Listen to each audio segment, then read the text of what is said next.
Bonjour, bonjour. Alors, petite vidéo pour répondre à la question euh, qui m'a été posée par Jean-Philippe concernant euh, ce qui perçoit, cela qui perçoit peut-il être perçu?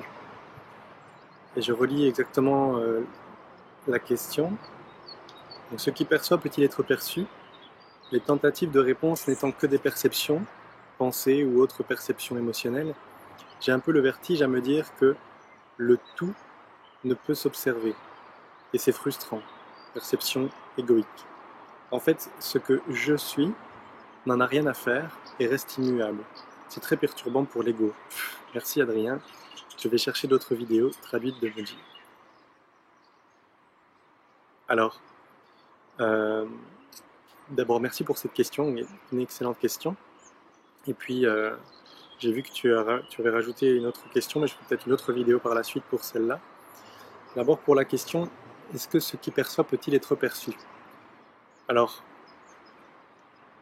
plutôt que de donner une réponse toute faite, je vais plutôt t'inviter et vous inviter, à vous qui regardez cette vidéo, à reclarifier la nature des perceptions.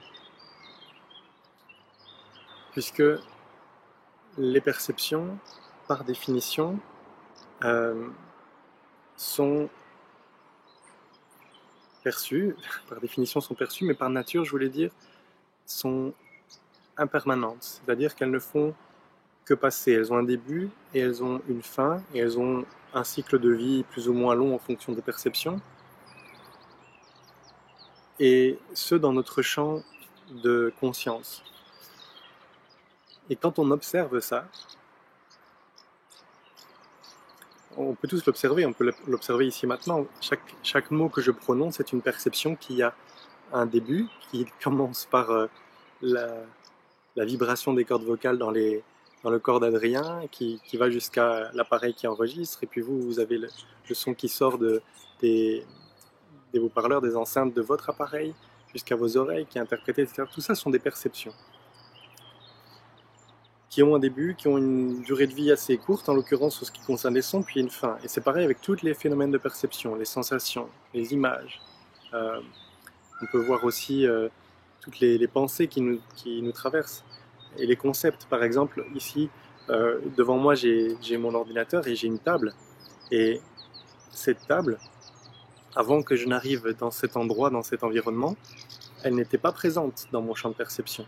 Elle est apparue quand je suis arrivé, quand le corps en tout cas est arrivé, et elle va disparaître, elle disparaît dès lors que je tourne la tête, en fait.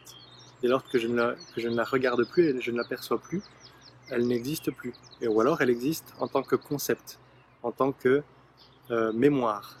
Et ça, c'est très important de voir ça, de pouvoir discerner ça, de pouvoir voir la différence entre ce qui est perçu en termes de sensations physiques directes, que ce soit interne ou externe d'ailleurs, et puis ce qui persiste à exister en tant que souvenir, en tant que mémoire.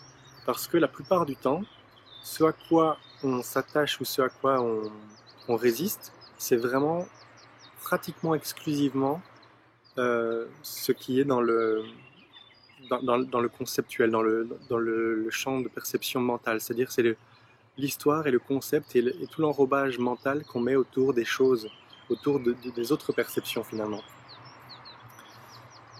Et en fait, il y a deux formes d'ego. J'ai appris ça tout récemment et je n'aurais pas formulé de cette manière-là, mais voilà, je vais le formuler de cette manière-là pour cette vidéo. On va dire il y a l'ego originel, l'ego pur, qui est juste la sensation ou le sens de l'individualité, le sens de la conscience individuelle, la conscience d'être de soi, le je suis, on va dire, c'est l'ego primordial qui nous a été donné par l'absolu, par la vie, par Dieu, par l'univers, par la source, peu importe comment on conceptualise encore une fois tout ça. Et puis, ce jeu, en tout cas sous la forme euh, d'expression humaine de la conscience, a la possibilité de penser, a la possibilité de créer des concepts, d'imaginer, de visualiser fantasmer, donc de créer par la pensée. Et c'est cette possibilité de créer par la pensée qui a donné naissance au faux ego, au deuxième ego, ce que moi j'appelle l'ego tout seul, sans adjectif supplémentaire, qui est la somme d'une série de concepts à propos de ce que nous sommes. Mais ce n'est pas ce que nous sommes originellement, c'est une idée de ce que nous sommes, c'est l'idée de ce que nous sommes. Et cette idée, la cause fondamentale de cette on va dire, le point de départ de cette idée, c'est juste l'expérimentation. Vouloir expérimenter, qu'est-ce que ça fait si je pense être quelqu'un de séparé. Et puis le fait d'avoir créé cette idée d'un soi séparé a engendré comme une espèce de trou noir qui a attiré à lui, qui a créé un champ gravitationnel, on va dire, qui a attiré à lui toutes les pensées qui correspondent à cette idée fondamentale d'être séparé. Et cette idée fondamentale d'être séparé a engendré une sensation, une perception de manque fondamental, puisque être séparé, même si ce n'est qu'une idée, ça consiste à être séparé de soi, justement du soi originel, de moi ce que j'appelle la conscience libre. C'est l'ego pur, on va dire, le je suis. Et l'idée d'être autre chose que ça nous fait nous sentir séparés de ce que nous sommes fondamentalement, séparés de notre source originelle. Et cette séparation crée une forme de grand vide, de grand sentiment de manque, de grand sentiment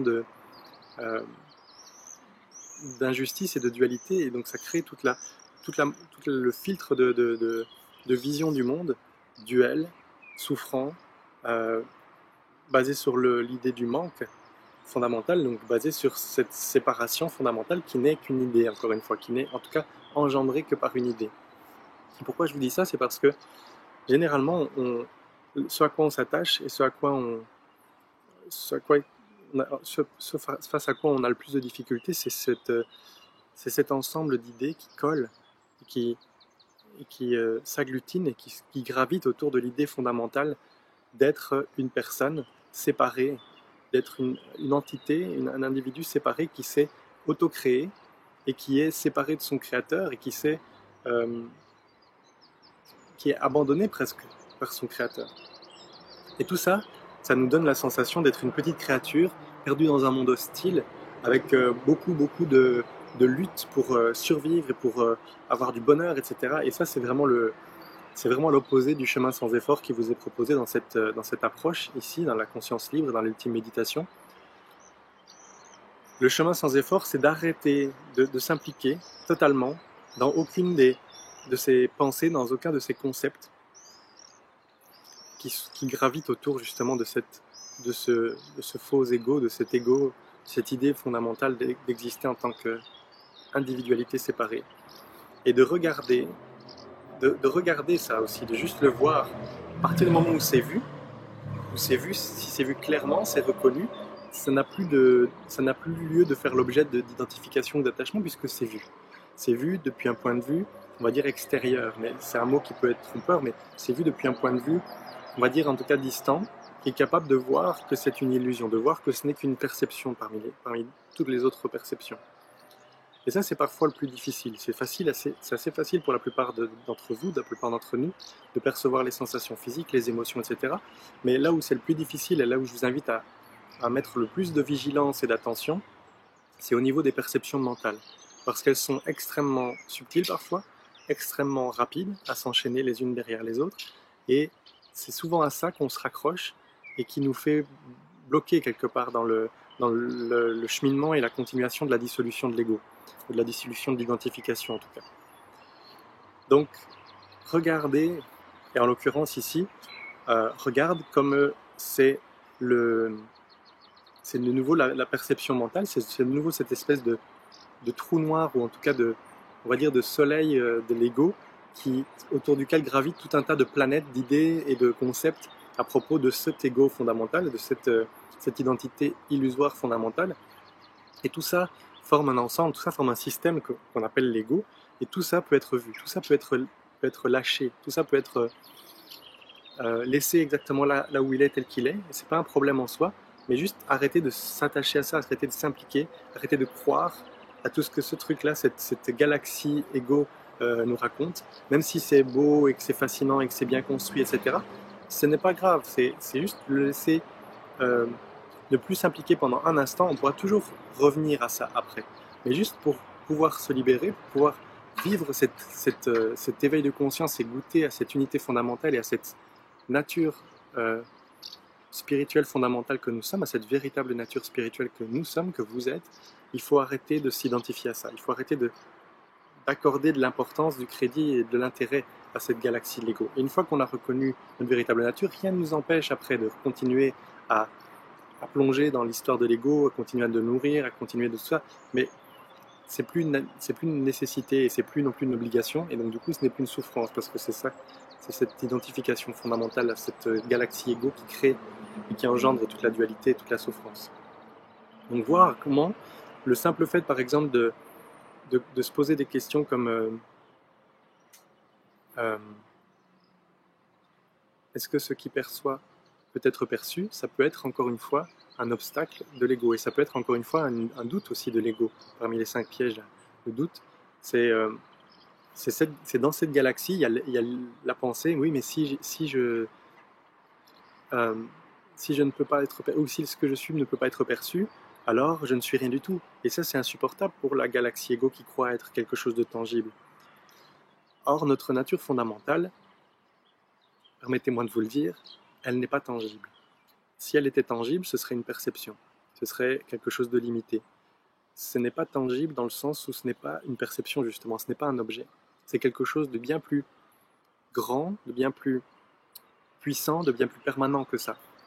C'est quelque chose qui ne peut pas vraiment être nommé, c'est quelque chose qui ne peut pas vraiment être perçu non plus, effectivement, puisque ça, bon, du coup, voilà, j'ai donné une réponse claire et nette, et en même temps, ça peut être perçu aussi, mais pas perçu de la même façon qu'on perçoit les perceptions. Ça peut être pressenti, ça peut être vu, mais peu importe les mots qu'on mettra dessus, ce ne sera pas les bons mots, parce que ça peut être reconnu, on va dire.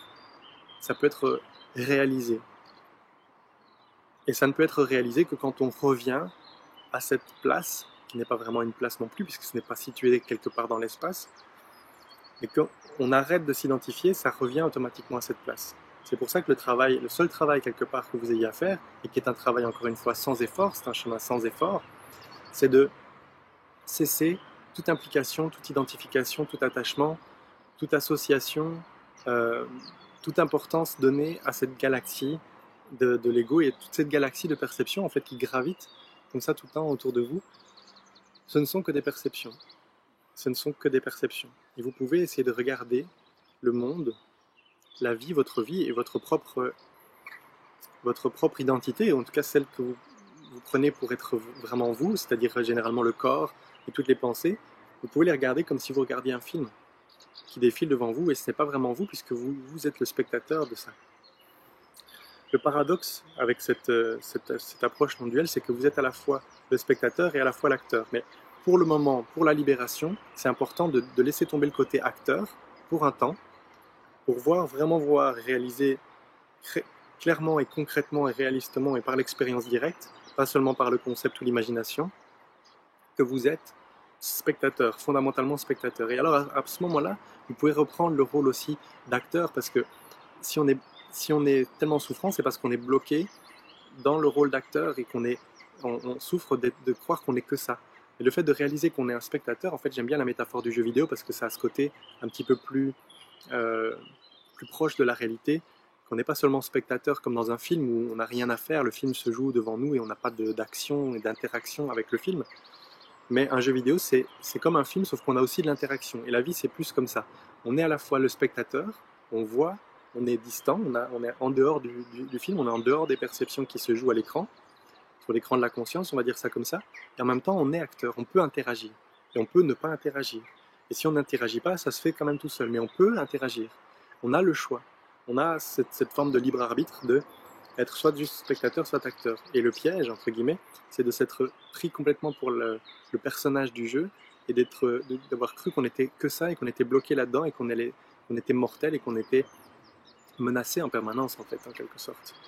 Menacé d'extinction. Alors que ce que nous sommes est en dehors du jeu et donc il est absolument inatteignable par toutes les menaces qui peuvent apparaître comme étant réelles dans le jeu pour le personnage. Je ne sais pas si c'est clair. Donc voilà, invitation à cesser tout effort et à juste regarder les pensées pour ce qu'elles sont, et à ne pas forcément, à ne pas suivre le cheminement et à vouloir, on va dire, répondre à des questionnements mentaux ou intellectuels par la réflexion.